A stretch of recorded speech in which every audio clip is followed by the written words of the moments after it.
नमस्कार, मैं अशोक प्रियदर्शी। औरंगाबाद संसदीय क्षेत्र का चुनाव संपन्न हो चुका है। जीत हार को लेकर अपने अपने दावे किए जा रहे हैं। आज़ादी के बाद से अब तक हुए लोकसभा चुनावों में सांसदों के दल बदले, लेकिन जाति नहीं।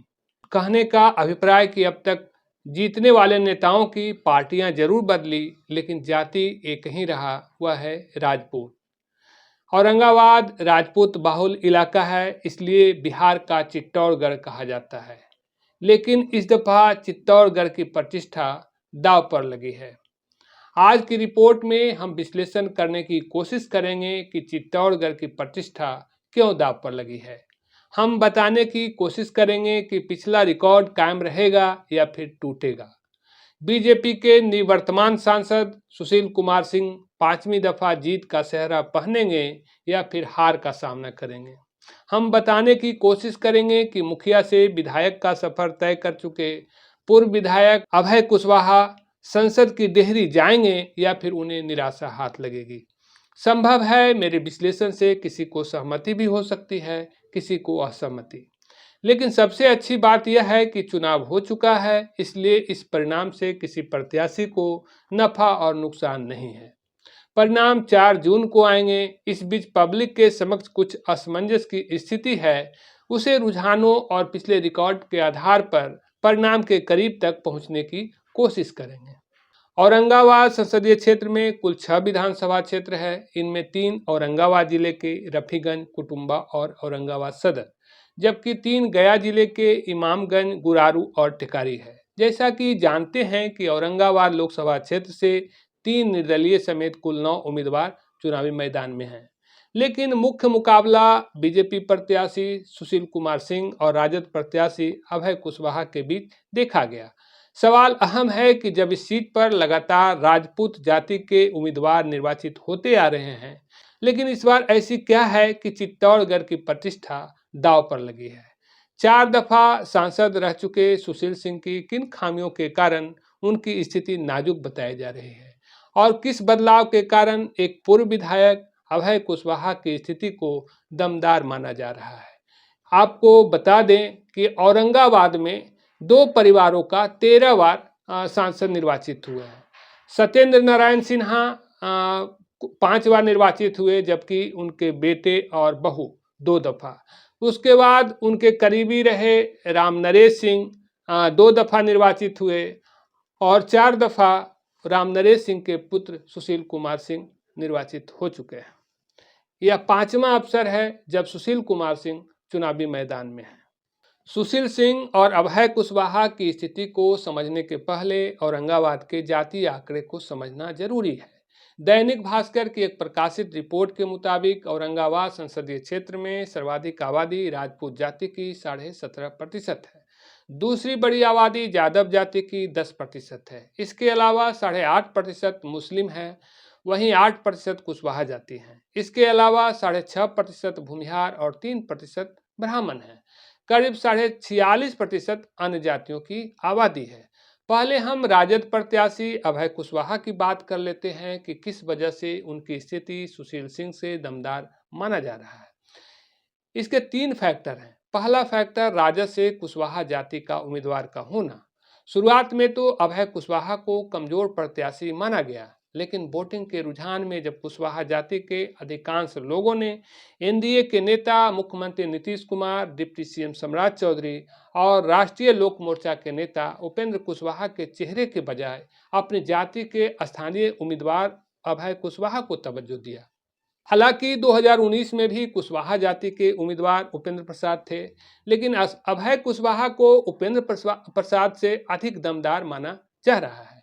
ऐसा इसलिए कि उपेंद्र डांगी जाति के थे, जिनकी आबादी कम थी। डांगी भी कोयरी जाति में ही एक उपजाति हैं। कहा जाता है कि पूरी कोयरी जाति को गोलबंद करने में विफल रहे थे, लेकिन अभय कुशवाहा इसमें काफी हद तक कामयाब रहे।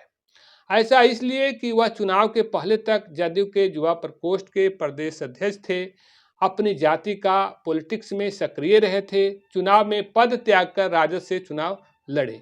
अभय मुखिया भी रह चुके हैं। 2015 में विधायक निर्वाचित हुए थे, हालांकि 2020 में हार गए थे। दूसरी बड़ी बात है एंटी इनकम्बेंसी।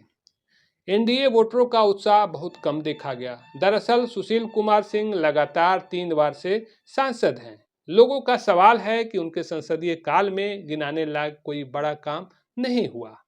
इससे भी अहम कि सुशील सिंह के खिलाफ एनडीए के नेताओं के भीतर भी काफी क्षोभ है। सुशील सिंह पर विधानसभा की राजनीति में सक्रिय भूमिका निभाए, जिसके कारण उनके गठबंधन के नेता को हार का सामना करना पड़ा। ऐसे में उनके दल और गठबंधन के नेता बहुत सक्रिय नहीं हो पाए। एनडीए के भीतर नेताओं के बीच कायम गतिरोध आखिरी तक खत्म नहीं हो सका। तीसरी बात है कि अभय कुशवाहा दूसरी जातियों के वोटरों में भी सेंधमारी करने की कोशिश किया है। अगड़े पिछड़े की बात खूब चली। ऐसे में राजद समर्थकों में माना जा रहा है कि इसका लाभ मिला है। राजद को परंपरागत यादव मुस्लिम वोट के अलावा कुशवाहा के आने से कई और पिछड़ी जातियां अभय कुशवाहा को मतदान किया है। कुल मिलाकर देखें तो औरंगाबाद की स्थिति नवादा जैसी है, लेकिन अंतर सिर्फ इतना है कि नवादा में राजद वोट का कुछ हिस्सा बागी निर्दलीय उम्मीदवार विनोद यादव हासिल करने में कामयाब हुए। दूसरी तरफ औरंगाबाद में राजद के वोट बिखराव की स्थिति नहीं बनी।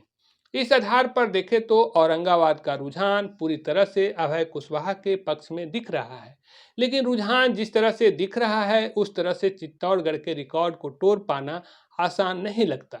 तमाम मुश्किलों के बावजूद बीजेपी उम्मीदवार सुशील कुमार सिंह के पक्ष में 3 फैक्टर है जो उन्हें अभय कुशवाहा से बढ़त दिलाता है। पहला फैक्टर सुशील सिंह का पिछला रिकॉर्ड।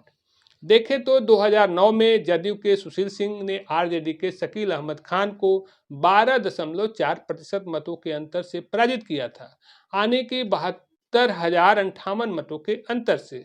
2014 में सुशील सिंह बीजेपी से लड़े थे, तब 7.71% आने की 66,347 मतों के अंतर से कांग्रेस के निखिल कुमार को पराजित किए थे। वहीं 2019 के चुनाव में सुशील सिंह ने 7.61% आने की 72,607 मतों के अंतर से हम के उपेंद्र प्रसाद को पराजित किए थे। इसमें उम्मीद करने वाली बात यह है कि 2019 में सुशील सिंह के मुकाबले हम के उपेंद्र प्रसाद उम्मीदवार थे, वह भी कोयरी यानी डांगी जाति के थे। तब भी उपेंद्र प्रसाद कोयरी जाति का वोट लिए थे, हालांकि वह मात्रा बहुत कम थी, लेकिन तब हम पार्टी एनडीए का हिस्सा नहीं था। ऐसे में कोयरी जाति का जितना वोट राजद की ओर गया, उससे थोड़ा बहुत आगे पीछे मत हम का भी एनडीए की ओर रुख किया है। दूसरी बड़ी बात जातीय समीकरण की है। देखें तो राजद गठबंधन में यादव, मुस्लिम और कोयरी को जोड़ने के बाद 26.5% तक मत पहुंचता है। इसके अलावा कई जातियों का दावा है, लेकिन 3 जातियों के अलावा ऐसी कोई जाति की चर्चा नहीं जिसका पूरा का पूरा वोट राजद गठबंधन की ओर शिफ्ट किया गया हो। तीसरा और सबसे अहम फैक्टर नरेंद्र मोदी की योजनाएं और कार्यक्रम है। मोदी के जरिए चलाए गए मुफ्त खाद्यान्न योजना, किसान सम्मान निधि, आयुष्मान योजना जैसी कई बातें हैं जो गरीब और कमजोर वर्ग को जोड़ता है, जिसकी गणना नहीं की जा रही, जिनकी आबादी 46% के करीब है। इसके अलावा राम मंदिर, धारा 370 जैसे कार्यक्रम के कारण सुशील सिंह के लिए उम्मीद जगाने वाली है। आखिरी में मैं इतना ही बताना चाहूँगा कि जनता के मन की बात को समझना आसान नहीं है, लेकिन रुझानों के आधार पर राजद प्रत्याशी अभय कुशवाहा की स्थिति मजबूत दिखती है, जबकि पिछले रिकॉर्ड और जातीय डाटा के मुताबिक सुशील सिंह चौथी दफा जीत रहे हैं। हालांकि यह एक आकलन है, परिणाम तो 4 जून को सामने आएगा, जो ईवीएम में कैद है।